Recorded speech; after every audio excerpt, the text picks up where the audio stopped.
ഇനി നമുക്ക് തേങ്ങ അരച്ചിട്ട് മുട്ടയും കൂടെ വറുത്ത് കഴിഞ്ഞാൽ ഒന്ന് ഉച്ചക്കലത്തുള്ള കറികളൊക്കെ റെഡിയായി. അപ്പോൾ നമുക്ക് മുട്ടയൊന്ന് വറുത്തെടുക്കട്ടെ കേട്ടോ.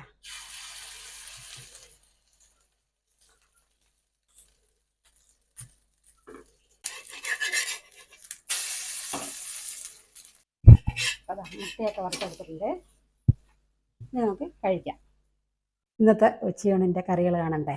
സിമ്പിൾ കറികളാണ് കേട്ടോ. വെള്ളപ്പയർ പുളി, തക്കാളിയും വെള്ളപ്പയറും ഇട്ട പുളിയാണ്. വൻപയർ, വൻപയറെന്നും പറയും ഞങ്ങൾ, വെള്ളപ്പയറെന്നും പറയും.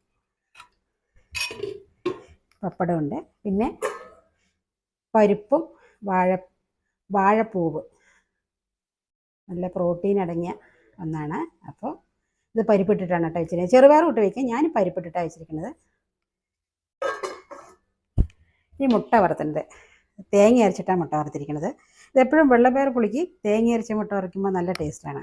അപ്പോൾ ഞാനെപ്പോഴും ഇങ്ങനെയാണ് വറുക്കുക. അപ്പം നമുക്കിനി ചോറ് ഊണ് കഴിക്കാം കേട്ടോ. അപ്പോൾ നമുക്ക് ഊണ് കഴിക്കാൻ തുടങ്ങാം കേട്ടോ.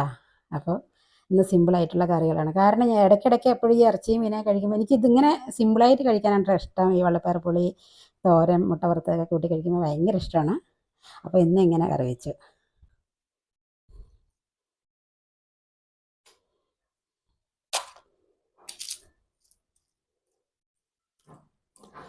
വെള്ളപ്പയർ പുളി ഭയങ്കര ഇഷ്ടമാണ് എനിക്ക്.